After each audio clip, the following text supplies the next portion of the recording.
दोस्तों स्वागत है आपका फिर से स्पोर्ट्स स्नैक्स के पॉडकास्ट में, जहां पे हम आईपीएल के हर मैच की प्री एंड पोस्ट एनालिसिस करते हैं। और आज हम बैठे हैं पोस्ट मैच एनालिसिस के लिए, जो कल हुआ था सनराइजर्स हैदराबाद और लखनऊ सुपर जायंट्स के बीच। हमने इसकी इसकी एक हमने प्री एनालिसिस की थी, जिसमें हमने प्रेडिक्शन किया था कि शायद जो लखनऊ की बॉलिंग लाइनअप है उसके अगेंस्ट हैदराबाद की बैटिंग लाइनअप कहीं 300 पार न कर दे, लेकिन ऐसा हुआ नहीं। और इसमें बहुत ही अहम भूमिका निभाई है शार्दुल ठाकुर ने। हमने तो पुराने पॉडकास्ट में ये बातें भी की थी बिल्कुल। कि Shardul Thakur will be the key player for Lucknow super giants, जहां पे उनको सिर्फ 2 ओवर दी गई थी पहले मैच में। आई थिंक वो एक लर्निंग पिछले मैच से लेके आए होंगे ऋषभ पंत, जिसको इम्प्लीमेंट किया। लगता है सब लर्न करते होंगे उनकी बैटिंग से लगता नहीं कि नहीं, लर्निंग के कोई शायद हमारा पॉडकास्ट देख लिया होगा। नहीं, और उनके जो ओनर है उन्हें उन्हें अच्छे से बताया होगा कि क्या करना क्या चाहिए। करना चाहिए। बिल्कुल, क्योंकि ये अगेन 2 मिनट लेके शार्दुल ठाकुर की बात करते हैं, क्योंकि जिस तरीके से उन्होंने पर्पल कैप को क्लेम किया है उनसे, और 6 विकेट अब तक ले चुके हैं। जी पहले मैच में 2 ओवर्स किए थे, 2 विकेट। इस मैच में 4 ओवर किए, 4 विकेट। कितना इंटरेस्टिंग हुआ कि जो प्लेयर अनसोल्ड था आईपीएल ऑक्शन में और वो पर्पल कैप विनर हो जाए। सही बात है, ठुकरा के मेरा प्यार मेरे काम देगी। वही हिसाब हो रहा है शार्दुल ठाकुर के साथ। नहीं तो क्या वो एक मैसेज दे रहे हैं सारी टीम्स को कि भाई अगली बार बिडिंग मेरी होनी चाहिए। ऋषभ पंत से कंपेयर कर लो, कहाँ 27 करोड़ तुमने खर्च किए और कहा मेरे को देखो क्या हाल है। बेस प्राइस में वो आए हैं, बिकॉज रिप्लेसमेंट में यही रहता है कि बेस प्राइस में आना पड़ता है। तो वही बेस प्राइस में देखिए क्या कमाल कर रहे हैं, और एक 27 करोड़ में 15 रन बना रहे हैं। लेकिन अगर कहा जाए तो एक जेन्युइन ऑलराउंडर है वो, फिर भी अनसोल्ड रह जाना क्या कारण रहा? काफी टाइम से सर्किट से दूर भी है, कोई मैच बड़ा इतना खेला भी नहीं है, और इंटरनेशनल सर्किट से बाहर ही थे वो। हाँ, तो फिर जब आप खेलोगे ही नहीं तो परफॉर्म कहाँ करोगे? परफॉर्मेंस आएगी नहीं तो दिखेगी नहीं, तो दिखोगे नहीं तो दिखोगे नहीं। एज ए नेट बॉलर ही बुलाया था एलएसजी ने भी इन्हें, और जैसे कल भी जब इन्हें पर्पल कैप जब मिली थी, तो उस टाइम उन्होंने ये चीज बोली थी कि मुझे मतलब 2-3 टीम्स ने अप्रोच किया था इंजरी रिप्लेसमेंट में। पहली टीम जिसने मुझे अप्रोच किया, इसलिए मैं इनके साथ आया, और वो नेट बॉलर के तौर पे आए थे और फिर टीम में सेलेक्ट हो गए मोहसिन खान की इंजरी के बाद। हाँ, तो मोहसिन खान का लॉस शार्दुल के लिए गेन हो गया, अपॉर्चुनिटी। आई वुड से पूरे एलएसजी के लिए गेन है। पूरे लखनऊ के लिए गेन साबित हुआ है। देखते हैं आगे कैसा परफॉर्म करते हैं वो। अगर इसी रिदम को अगर कंटिन्यू करते हैं तो एक मजेदार स्टोरी बन के आएगा। एक और जो हमने इस मैच के बारे में बात की थी कि ऋषभ पंत किस तरीके से गेम को चलाएंगे और कितना इम्पैक्ट अपनी कैप्टनसी से डाल पाएंगे। तो बॉलर्स को तो ठीक ठाक रोटेट किया, कंटेन भी कर पाए एसआरएच को। और दूसरी बात ये हुई कि एसआरएच अपने होम ग्राउंड पर जब इतना प्रॉपरली स्कोर नहीं कर पाया, विकेट्स बाद में तो काफी झड़ी सी लग गई थी विकेट्स गिरने की। तो अच्छा, उस हिसाब से अच्छा यूज किया बॉलर्स को। नहीं, होमवर्क करके आए थे ऋषभ पंत और उनकी टीम, पूरा होमवर्क करके आई थी अगेंस्ट एसआरएच, कैसे खेलना चाहिए, क्या टैक्टिक्स होने चाहिए, उसको इम्प्लीमेंट भी किया। क्योंकि एक पॉइंट ऑफ टाइम पे जस्ट बिकॉज उन्होंने 8 ओवर में 80 बना लिए थे सनराइजर्स ने, तब भी 200 के आसपास तो लग ही रहा था कि बना देंगे।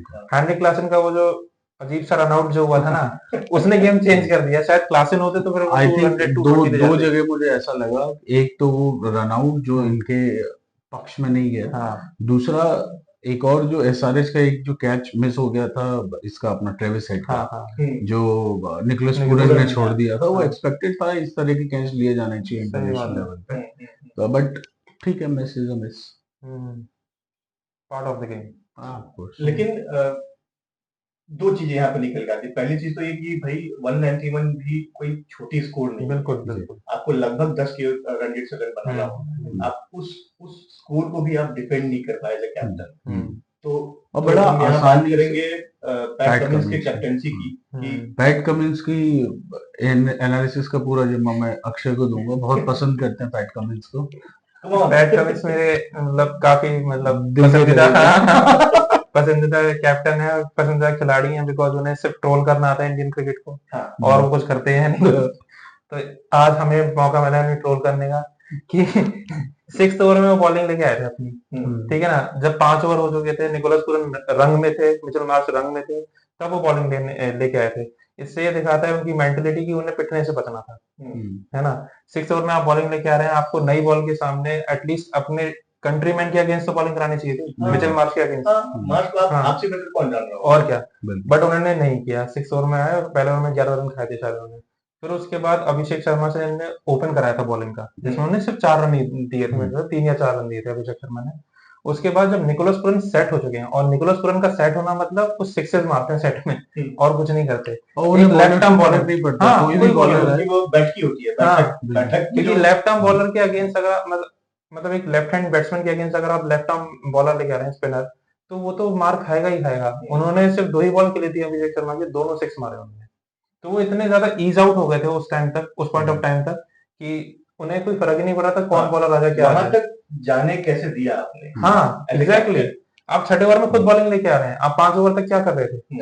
आपको नई बॉल से अगर स्टार्ट नहीं भी करना था, फर्स्ट स्टेज में आते हैं 5 ओवर में तो गेम का रुख बदल जाता है। आप जैसे पावर प्ले का लास्ट ओवर लेके आए पैट कमिंस, और उस टाइम तक मिश मार्श, हो सकता है शायद ये दिमाग में रहा हो कि भाई मिश मार्श और अपना निकोलस पुरन पेस के अगेंस्ट अच्छे बैट्समैन है, तो इसलिए शायद उन्होंने ऊपर से स्पिनर लगाए हो।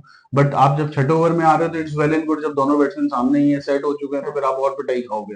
पेस के अगेंस्ट अच्छे बैट्समैन है, खराब स्पिन के अगेंस्ट खराब भी तो नहीं है। हाँ, ये बात स्पिन को भी तो उतनी बढ़िया खेलते हैं, उतना ही अच्छा खेल के दिखाया उन्होंने। नहीं, और इसका एनालिसिस मैं इन 5 ओवर में कर सकता हूँ। देखिए आप, पैट कमिंस आए 6 ओवर में बॉलिंग कराने, पहला ओवर कराया था अभिषेक शर्मा ने, जिन्होंने सिर्फ 4 रन दिए थे। ठीक है ना। उसके बाद उन्होंने सिमरनजीत सिंह से 2 ओवर करवा दिए अपने से पहले।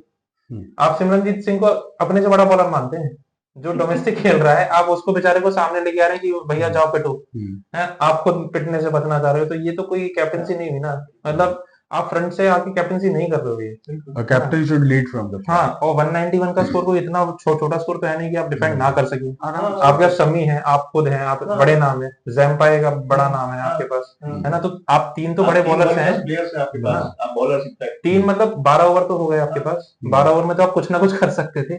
12 ओवर में यदि आपने 8 के एवरेज से भी रन होते तो भी उनके सामने अगला टारगेट अच्छा होता। नहीं, जब आप देखिए, ये देखिए ना, सनराइजर्स जैसी ऐसी टीम जो एक्सप्लोसिव है इतनी ज्यादा, सारे बैट्समैन इतना ज्यादा रिस्क ले लेके खेलते हैं, सब छक्के वक्के मारने में स्पेशलिस्ट है, जब वो रोक सकते हैं 191 तक, तो आप सामने वाली टीम को क्यों नहीं रोक सकते?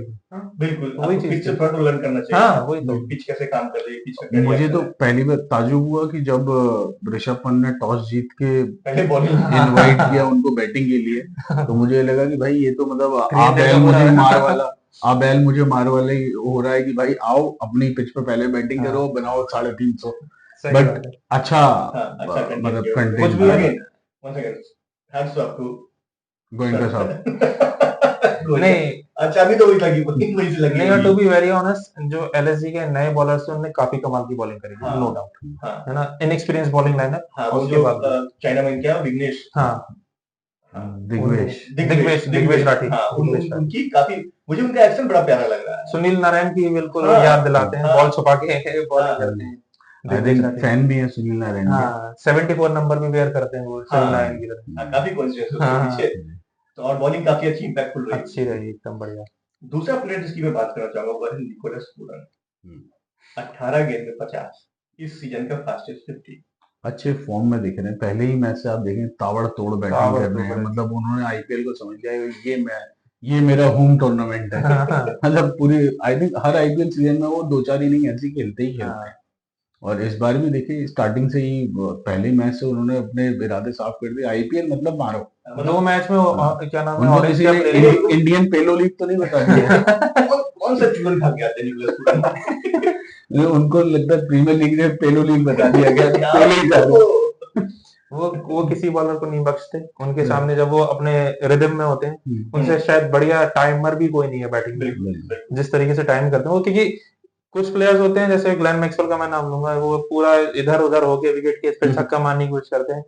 इन्हें निकोलस पुरन अपनी जगह पे सॉलिड रह के भी इतनी बढ़िया टाइमिंग के साथ छक्के मारते हैं, बॉल आने देते हैं। हाँ, पूरा टाइम रहता है बैटिंग में। आपको कम से कम जो बुक के शॉट है एटलीस्ट यदि वो आप अच्छा खेल रहे हो तो आप इनोवेट भी कर सकते हो। सही बात है। आप सिर्फ इनोवेट ही किए जा रहे हो तो फिर प्रॉब्लम है। और पुरन के साथ ये इनोवेट नहीं करते, ये जो बुक के शॉट्स हैं उन्हीं को मार के, भरोसा अपने दम पर और अपने स्किल्स पर, उनको पता है मैं अच्छी गेंद पे भी रन बना सकता हूं। बिल्कुल सही बात है। और ये एक लॉन्च पैड मुझे लगता है उन्होंने पूरा एक दे दिया टीम को, कि भाई चलो मैं हूं बैटिंग में, बिल्कुल 2 इनिंग्स में उन्होंने साबित कर दिया है, दोनों में 70 प्लस का स्कोर बनाया है, दोनों में ऑलमोस्ट, शायद इसीलिए तो ऋषभ पंत ज्यादा कंफर्टेबल नहीं हो गया कि मैं नहीं तो ये तो बना ही लेगा। मैं उसी पे आया था कि क्या ऋषभ पंत के ऊपर कैप्टनसी की प्रेशर ज्यादा हो गई है या क्या प्रॉब्लम है कि वो रन नहीं बना पा रहे, क्योंकि पिछले मैच में 0 बनाया था, इस मैच में 15 में 15, which is like nothing in an T20 match. अब देखिए शायद लास्ट मैच से लर्न करके कोशिश कर रहे होंगे कि मैं सेट हो जाऊं पहले, उसके बाद उस टारगेट को पूरा करूं, बट आपको लंबी इनिंग तो खेलनी पड़ेगी। जब आप लंबी इनिंग खेलते हो तभी आप उसको इम्प्रूव करने का आपके पास मौका है। आप छोटी इनिंग में चले गए तो फिर क्या फायदा, फिर आप चाहे 10 बॉल खेलिए चाहे 20 बॉल खेलिए, कोई फर्क नहीं पड़ता कि आपने उतने ही रन बनाए हैं। तो इससे एक सवाल यहाँ पे उठता है, मेरे जहन में एक सवाल आ रहा है कि जिस तरीके से कैप्टेंसी ऋषभ पंत की हो रही है, अच्छा टीम जीत गई है, निकोलस पूरन का बहुत बड़ा हाथ है, क्या टीम मैनेजमेंट के दिमाग में ये आएगा एक बार के लिए ख्याल कि पंत को हम कैप्टेंसी से हटाते हैं, हो सकता है कैप्टेंसी का प्रेशर हो, जिस की बैटिंग परफॉर्म नहीं कर रहे हैं, और किसी और प्लेयर को, मे बी निकोलस पूरन को हम कैप्टन बनाएं? देखिए कैप्टेंसी को का मतलब ये नहीं है कि आप अच्छे परफॉर्म करते हुए प्लेयर को ही बनाओ। जिसके पास गेम की समझ अच्छी है, गेम को टैक्टिक पकड़ सकता है, उसको समझ सकता है कहाँ क्या डिसीजन लेना है, वो कर सकता है, he can be a good captain. Rishabh Pant of course अभी वो उतना एक्सपीरियंस नहीं है, उतना एक्सपोजर नहीं है ना। To learn from the best is a different thing, but to execute it while you are in the ground itself is a different thing. Captaincy का ये भी है ना, ऋषभ पंत को अभी मुझे नहीं लगता कि टीम का मोमेंटम भले ही कैसा भी हो, एटलीस्ट टीम मैनेजमेंट एक सीजन तो उन्हें देगी अपने आप को प्रूव करने के लिए, है ना। ये भी काफी जल्दी डिसीजन हो जाएगा कि अभी आपने उसको कैप्टन बनाया और फिर तुरंत ही आपने हटा दिया। पाकिस्तान टीम को मैं तो टीम मैनेजमेंट के टेम्परामेंट के हिसाब से जा रहा था। नहीं, बिकॉज ये वाली चीज तो पाकिस्तान वो हटाते नहीं है, वो फेंकते हैं। नहीं, और फिर ये चीज तो पाकिस्तान टीम की तरह होगी ना कि एक सीरीज के लिए कोई एक कैप्टन बन गया, फिर अगली सीरीज में कोई और कैप्टन बन गया, फिर सेलेक्टर भी चेंज हो गए, कोच भी चेंज हो गए, पीस भी बोलेगा मुझे क्यों धोया। वही तो। तो मैच काफी इंटरेस्टिंग हुआ और ऑफ कोर्स अच्छा स्कोर किया, 200 प्लस स्कोर नहीं हुआ, लेकिन फिर भी फाइटिंग स्कोर था जिसको डिफेंड कर सकते थे, बट समहाउ कर नहीं पाए। All credit goes to Nicholas Pooran, जिन्होंने पहले 5 ओवर में ही सेट कर दिया था मैच को, और जिस रीजन से वो खेल रहे हैं, और जिस आई मीन पिछले मैच में 24 गेंद में 50 बनाया था, इस मैच में 18 गेंद में 50 बनाया है। मुझे लगता है 12 गेंद में 50 का टारगेट कर रहे होंगे अगले मैच में, और शायद वो कर भी ले। एंड काफी बढ़िया इंटरेस्टिंग मैच रहा। हम फिर मिलेंगे आपके साथ एक अगेन अगले मैच की प्री एंड पोस्ट एनालिसिस के साथ। आप हमारे टेलीग्राम चैनल पर भी जा सकते हैं, अगर आप फैंटेसी लीग के टीम्स बनाते हैं तो हम हर मैच के पहले अपनी फैंटेसी लीग की टीम्स को अनाउंस करते हैं हमारे टेलीग्राम चैनल पे, वहां जाइए, वहां से इंसाइट्स लीजिए, अपनी टीम बनाइए और अपनी जीत की प्रोबेबिलिटी को बढ़ाइए। मिलते फिर से, जुड़े रहिए हमारे साथ स्पोर्ट्स स्नैक्स के साथ। Thank you.